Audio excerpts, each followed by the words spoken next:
जय जोहार, नमस्कार। दैनिक छत्तीसगढ़ चैनल देख रहे हैं आप और छत्तीसगढ़ प्रदेश की आज की महत्वपूर्ण बड़ी खबरों को एक एक करके विस्तार से हम आपको बताने वाले हैं। इससे पहले अगर आप छत्तीसगढ़ प्रदेश के हैं, छत्तीसगढ़ के समाचार ठीक इसी प्रकार रोजाना देखना चाहते हैं तो नीचे लाल कलर का सब्सक्राइब बटन दिया है, जिसे दबाकर आपको इस चैनल को सब्सक्राइब करना है। पहली बड़ी खबर है, 4.5 लाख कर्मचारी रहे बीते दिन हड़ताल पर। सरकारी कामकाज चला पूरे दिन ठप। मंत्रालय में पूरे दिन चला धरना प्रदर्शन। तो वहीं महंगाई भत्ता बढ़ाने के साथ साथ अनिश्चितकालीन तालाबंदी की भी चेतावनी दी गई है। बता दें, छत्तीसगढ़ कर्मचारी और अधिकारी फेडरेशन के बैनर तले प्रदेश के तमाम सरकारी कर्मचारियों ने शुक्रवार को अपना कामकाज बंद कर दिया। एक दिवसीय हड़ताल पर जाने की वजह से किसी भी सरकारी डिपार्टमेंट में कोई भी काम नहीं हो सका। छत्तीसगढ़ के मंत्रालय में भी किसी भी डिपार्टमेंट में कर्मचारी काम करने नहीं पहुंचे। इधर कलेक्ट्रेट, पर्यटन विभाग, शिक्षा विभाग के कई कर्मचारियों का दल बाइक रैली निकाल करके रायपुर के धरना स्थल पहुंचे। यहाँ कर्मचारियों ने दिन भर सभी बड़ी संख्या में जमा होकर धरना प्रदर्शन किया। कर्मचारी अधिकारी फेडरेशन के प्रांतीय संयोजक कमल वर्मा के मुताबिक एक दिवसीय अवकाश लेकर के हम विरोध कर रहे हैं, जबकि प्रदेश के कर्मचारी की भत्ते की मांग, महंगाई भत्ते की मांग पर अपनी आवाज बुलंद कर रहे थे। सभी कर्मचारी चाहते हैं कि केंद्र सरकार के अंतर्गत जो 28% डीए दिया जाता है, ठीक इसी प्रकार भी राज्य सरकार इनको 28% डीए दे। भारतमाला प्रोजेक्ट के तहत प्रदेश की इकलौती 6 लेन सड़क मुआवजा दरों के विवाद में उलझ चुकी है। निर्माण कार्य शुरू होने से पहले ही 3 साल लेट बताया जा रहा है। बता दें, भारतमाला प्रोजेक्ट के तहत छत्तीसगढ़ में बनने वाली एकमात्र 6 लेन सड़क केंद्र और राज्य के बीच मुआवजा के विवाद में उलझ गई है।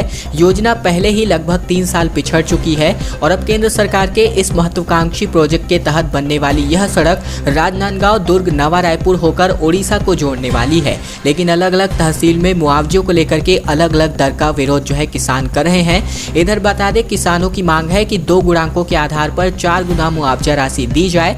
इधर राजनांदगांव, दुर्ग और आरंग में मुआवजा त्रुटिपूर्ण होने के कारण क्षुब्ध 72 किसानों ने हाईकोर्ट में अपनी रिट पिटीशन यानी कि रिट याचिका दायर कर दी है। लगातार सुविधाओं का विस्तार किया जा रहा है और इन्हीं सुविधाओं के बढ़ते क्रम में 979 शिविरों का आयोजन किया गया। शहर के अंतर्गत 56,735 लोगों का इलाज किया गया। मुख्यमंत्री स्लम स्वास्थ्य योजना के तहत स्लम बस्तियों में लगातार कैंपिंग किए जा रहे हैं। मुख्यमंत्री स्लम स्वास्थ्य योजना अंतर्गत दुर्ग निगम क्षेत्र के 56,735 लोगों का इलाज किया गया। निगम के पीआरओ ने दावा किया है कि इसके लिए उन्होंने 979 स्थानों पर शिविर का आयोजन किया है। योजना के तहत उनको मिली 4 MMU यानी कि मोबाइल मेडिकल यूनिट नवंबर 2020 से अब तक के क्षेत्र में लगातार शिविर करती रही है। अलग अलग स्थानों पर हुए इन शिविरों में 13,616 महिलाएं, 22,126 पुरुष और 20,991 बच्चे अब तक इलाज करा चुके हैं। वही बता दें, शिविर के दौरान डॉक्टरों ने आवश्यकता पड़ने पर जांच भी कराई जाती है। 800 से ज्यादा गर्भवतियों का स्वास्थ्य परीक्षण भी इस मोबाइल मेडिकल यूनिट के माध्यम से किया गया है। 1100 स्कूल बच्चों के रक्त की भी जाँच हुई है। 4800 स्कूली बच्चों का चेकअप हुआ है। वही अब तक इन सभी बातों की जो दावे हैं किए जा रहे हैं। इस बार कोरोना काल में यूं मनाया जाएगा गणेशोत्सव, इसके लिए गाइडलाइन भी जारी हो चुकी है। बता दें, खबर आ रही है गणेश चतुर्थी को लेकर। बता दें, इस बार भी कोरोना वायरस के चलते नियमों और गाइडलाइन के साथ गणेशोत्सव मनाने की अनुमति दी गई है।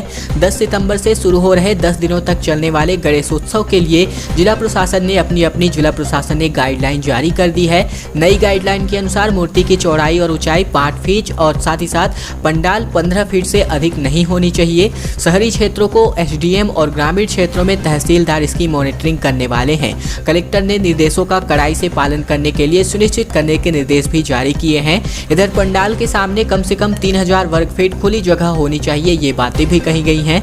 पंडाल एवं सामने 3000 वर्ग फुट की खुली जगह में कोई भी सड़क अथवा गली का हिस्सा प्रभावित न हो, ये बातें भी इसी गाइडलाइन में कही गई हैं। खबर आ रही है, टीचरों को 5 सितंबर तक पूरी तरह से संपूर्ण टीकाकरण करवाना होगा। स्कूल के बाहर बोर्ड लगाकर इसकी जानकारी देनी होगी। आदेश नहीं मानने पर एक्शन होगा और जिले में अब तक 1000 टीचरों का वैक्सीनेशन नहीं हो पाया है। बता दें, छत्तीसगढ़ में स्कूल खुलने के बाद से ही बच्चों में कोरोना संक्रमण के मामले सामने आने लगे थे और इसके चलते कई जगहों पर स्कूल तो बंद किया गया था, साथ ही साथ सील भी किया गया था। हालांकि टीचरों को वैक्सीनेशन के बाद ही स्कूल आने की हिदायत दी गई थी। बावजूद इसके बिलासपुर में तकरीबन 1 1000 से अधिक ऐसे टीचर हैं जिन्होंने वैक्सीन की एक भी डोज नहीं ली है। ऐसे में टीचरों को शिक्षक दिवस यानी कि 5 सितंबर तक आखिरी मौका दिया गया है। इसके बाद से उनके ऊपर अनुशासनात्मक कार्यवाही जो है करी जानी है। पीएम किसान सम्मान निधि में गड़बड़ी का मामला सामने आ रहा है। 7 माह में 1034 और आयकर दाताओं के खातों में रकम जमा होने के खुलासे किए गए हैं। बता दें अभी तक जो है 95 लाख जमा है, लेकिन एक भी रुपए रिफंड नहीं ले पाए हैं। बीते 7 माह के दौरान 1034 और आयकर दाताओं के खातों में पीएम किसान सम्मान निधि के जमा होने का खुलासा हुआ है। हालांकि ये रुपए पहले से ही जमा हो चुके हैं, लेकिन नाम का खुलासा अभी हुआ है। 7 माह पहले तक ऐसे आयकर दाताओं की संख्या 663 थी, यानी कि अब तक 1694 आयकर दाताओं के खातों में तकरीबन 95 लाख रुपए जमा हैं, जिसे रिफंड लेना सरकार की जिम्मेदारी है। लेकिन अब तक एक भी रुपया कृषि विभाग के पास वापस नहीं जा सका है। हमारी टीम ने इससे पहले भी खबर प्रकाशित की थी और इसमें बताया गया था कि पीएम किसान योजना के तहत अविभाजित बिलासपुर जिले के 2,24,229 किसानों को लाभ मिलना है और इनमें से 1,25,420 किसानों ने ही पोर्टल में अपना पंजीयन करवा रखा है। यात्रीगण कृपया ध्यान दें, क्योंकि 2 सालों से बंद जगदलपुर दुर्ग एक्सप्रेसवे जो है दोबारा से शुरू होने वाली है। डीआरएम ने इसकी जानकारी साझा की है। नाम भी इसका बदला जाना है। बस्तर में एक बार फिर से जगदलपुर दुर्ग एक्सप्रेस जो है पटरी पर दौड़ने वाली है। पिछले 2 साल से इस एक्सप्रेस के पहिए किसी कारण से थमे हुए थे, जिसमें बस्तर के लोगों को दुर्ग जाने में काफी दिक्कतों का सामना करना पड़ रहा था। लेकिन अब जल्द ही इस ट्रेन को फिर से शुरू किया जाएगा और इसकी जानकारी वॉलेंटियर रेल मंडल के डीआरएम अनूप कुमार सतपथी ने अपने जगदलपुर दौरे के दौरान साझा की है। इधर बता दें जगदलपुर पहुंचे डीआरएम अनूप कुमार सतपथी ने रेलवे स्टेशन में चल रहे निर्माण कार्यों का जायजा भी लिया। उन्होंने यहां की अन्य व्यवस्थाओं का भी जायजा लिया है। ऑफलाइन पढ़ाई जो है सभी जो है जिलों में शुरू हो चुकी है और यानी कि जो भौतिक तरीके से जो क्लासेस हैं वो लगाई जा रही हैं और इनमें 6वीं, 7वीं, 9वीं और 11वीं की कक्षाएं भी शुरू हो गई हैं। शहर के मुकाबले गांवों में छात्र जो है ज़्यादा संख्या में पहुंच रहे हैं।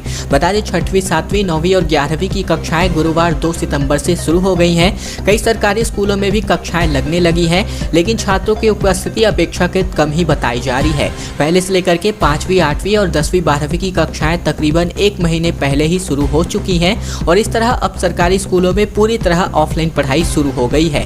दूसरी ओर अधिकांश निजी स्कूलों में अब भी ऑनलाइन मोड पर ही पढ़ाई हो रही है।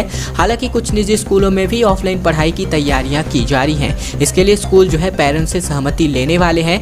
कुछ निजी स्कूल प्रबंधकों ने बताया है कि पिछले महीने स्कूल खुले, लेकिन इसमें यह शर्त रखी गई थी कि पेरेंट्स की सहमति से ही कक्षाएं लगने वाली हैं। और अब खबर कर लेते हैं दक्षिण पूर्वी कोलफील्ड्स लिमिटेड यानी कि SCCL के लिए रिक्रूटमेंट आई है, जिस पर आप अपना आवेदन कर सकते हैं। बता दें दक्षिण पूर्वी कोलफील्ड्स लिमिटेड ने 196 क्लर्क के लिए रोजगार समाचार प्रकाशित किया है। सभी उम्मीदवारों से निवेदन किया गया है कि SCCL जॉब 2021 के लिए आवेदन करने से पहले रोजगार संबंधी सभी आवश्यक जानकारियां पढ़ लें। ये अभी इस वक्त आप अपने जो PDF है ये रोजगार की जो है देख सकते हैं, जिस पर पदों की संख्या 196 रखी गई है। क्लर्क ग्रेड 3 के पदों पर भर्तियां होनी है।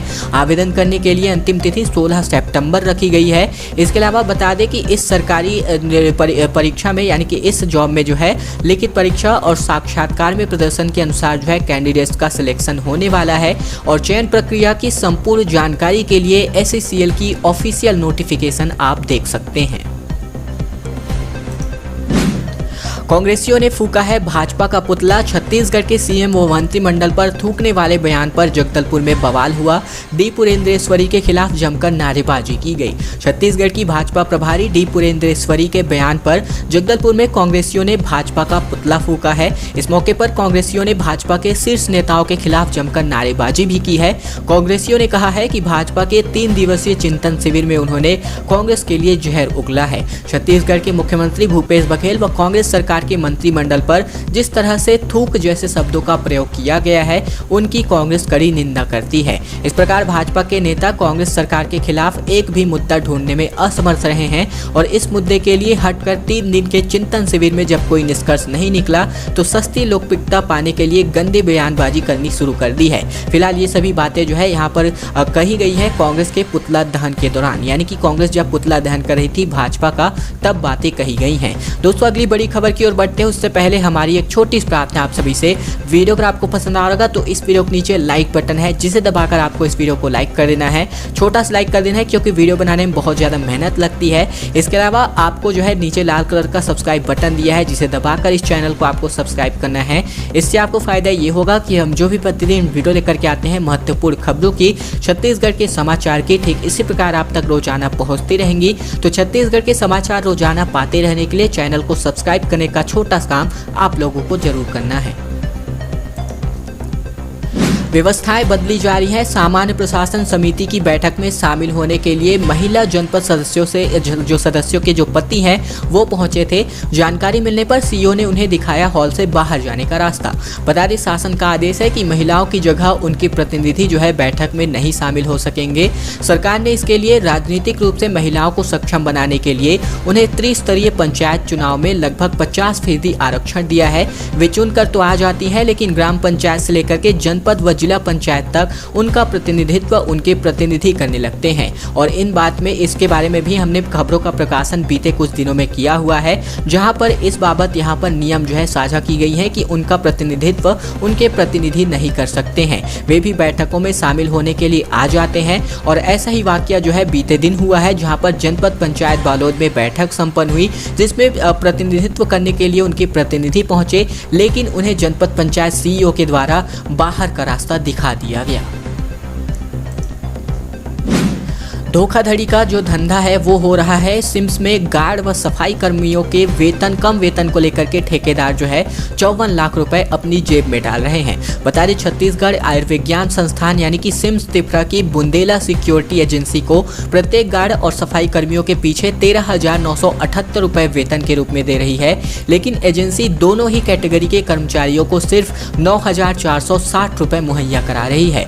इस पैसे में ही सिर्फ कर्मचारियों को EPF और ESIC का क्लेम भी जुड़ा हुआ है। कुल मिलाकर अस्पताल के भुगतान करने और एजेंसी के वेतन जारी करने के बीच प्रत्येक कर्मचारी के पीछे एजेंसी जो है 4,000 रुपए का अंतर आ रहा है। और इन सब को जो है एजेंसी अपने जेब में डाल रही है, जो बेहद ही धोखाधड़ी का धंधा है। मुख्यमंत्री भूपेश बघेल और सिंहदेव के बीच खींचतान पर सफाई हुई है। बता दें मंत्री प्रेम साय सिंह ने कहा छत्तीसगढ़ न डोल रहा है न अड़ा हुआ है। बता दें बीजेपी अपना सपना पूरा नहीं कर सकेगी, ये बातें प्रेम साय सिंह टेकाम ने कही हैं। बता दें छत्तीसगढ़ में 2.5 साल के सीएम पद पर विवाद भले ही कांग्रेस हाईकमान ने सुलझा दिया हो, लेकिन प्रदेश में अभी भी ये विवाद कम होता नहीं दिख रहा है। इसे लेकर के बीजेपी कांग्रेस में सियासी बयानबाजी भी सिलसिला लगातार जारी है। अब मंत्री प्रेम साय सिंह टेकाम ने इस मसले पर कहा है कि छत्तीसगढ़ न डोल रहा है न अड़ा हुआ है। बता दें बल्कि छत्तीसगढ़ चल रहा है, सभी लोग बढ़िया काम कर रहे हैं। उन्होंने बीजेपी के चिंतन शिविर को लेकर भी हमला बोला है। टेकाम ने कहा कि जब तक 15 साल तक जनता की चिंता करनी थी तब तो नहीं किया, अब उनके सपने कभी पूरे नहीं होंगे। ये सभी बातें मंत्री प्रेम साय सिंह टेकाम ने कही हैं। भिलाई निगम का बीएसपी प्रबंधन को पत्र सामने आ रहा है। टाउनशिप में सॉलिड वेस्ट मैनेजमेंट और दूषित पानी की समस्या को लेकर निराकरण नहीं होने पर कानूनी कार्यवाही। इसके अलावा 4 माह से 1.5 लाख की आबादी लगातार परेशान चल रही है। बता दें भिलाई नगर निगम ने बीएसपी यानी कि भिलाई स्टील प्लांट प्रबंधन को सॉलिड वेस्ट मैनेजमेंट और दूषित पानी को ठीक करने के लिए दोबारा से पत्र भेजा है, जिसमें निराकरण नहीं किए जाने की स्थिति में वैधानिक कार्यवाही करने को कहा गया है। प्लांट की ओर से निगम क्षेत्र में ठोस अपशिष्ट प्रबंधन का काम किया जा रहा है। वहीं 16 अगस्त 2021 को बीएसपी और निगम ने निरीक्षण किया था। इस दौरान टाउनशिप में क्षेत्र में जो है कचरा और अलग अलग जगहों पर बेतरतीब तरीके से गंदगी प्लास्टिक की सफाई करने के संबंध में प्रबंधन को यहां पर निगम ने व्यवस्था दुरुस्त करने के लिए पत्र भेजा था। वीडियो के माध्यम से आप देख सकते हैं घूसखोरी के रुपयों की गिनती। शराब तस्करी करते युवक को पकड़ा गया, बड़े भाई को थाने बुलाकर पीटा गया, छोड़ने के एवज में 10,000 रुपए की डिमांड की गई। एएसआई और कांस्टेबल को सस्पेंड किया गया है। छत्तीसगढ़ की महासमुंद पुलिस घूसखोरी को लेकर के एक बार फिर से चर्चा में है। पुलिस ने शराब तस्करी मामले में पकड़े गए एक युवक के बड़े भाई को थाने बुलाया, फिर उससे भी आरोपी बताते हुए कपड़े उतरवा कर पीट दिया। छोड़ने की एवज में पुलिसकर्मियों ने 10,000 रुपए की रिश्वत मांगी। किसी तरह युवक ने 7,000 रुपए मंगवाए और इन रुपयों की गिनती करते हुए उस युवक के भाई ने जो है उसका एक वीडियो बना लिया, जो वीडियो वायरल होने के बाद से एएसआई और कांस्टेबल को सस्पेंड किया गया है। फिलहाल मामला सरायपाली थाना क्षेत्र का बताया गया है। मेगा सेल लगा करके देश की संपत्ति बेच रहा है केंद्र। रायपुर में पूर्व केंद्रीय मंत्री अजय माकन ने कहा, मोदी सरकार ने 2 जुड़वा बच्चों को जन्म दिया है, एक मोनेटाइजेशन और दूसरा डीमोनेटाइजेशन। बता दें, पूर्व केंद्रीय मंत्री और AICC के जनरल सेक्रेटरी अजय माकन ने कहा कि देश का जिम्मेदार विपक्ष होने के नाते हम इस वक्त महसूस करते हैं कि जो सही बातें हैं जनता के बीच में बताने की जरूरत है। यह ऐसा वक्त है कि देश की धरोहर को, विरासत को एक तरीके से 70 साल के भीतर जनता से कमाई की गई, खड़ी की गई संपत्ति को मेगा डिस्काउंट सेल लगाकर केंद्र की सरकार बेच रही है। खैर दोस्तों, आज की खबरों का सिलसिला बस यही तक का था। वीडियो अगर आपको पसंद आया होगा तो इस वीडियो के नीचे लाइक बटन है, जिसे दबा करके आपको इस वीडियो को लाइक कर देना है। लाल कलर का नीचे सब्सक्राइब बटन दिया है, जिसे दबाकर आपको इस चैनल को सब्सक्राइब कर लेना है। ये सब्सक्राइब करने का फायदा आपको ये होगा कि हम जो भी प्रतिदिन वीडियो लेकर के आते हैं महत्वपूर्ण खबरों की, छत्तीसगढ़ के इसी प्रकार के समाचार की, तो वो रोजाना आप तक पहुंचती रहेंगी। तो ये छोटा सा काम चैनल को सब्सक्राइब करने का आप लोगों को जरूर कर लेना है।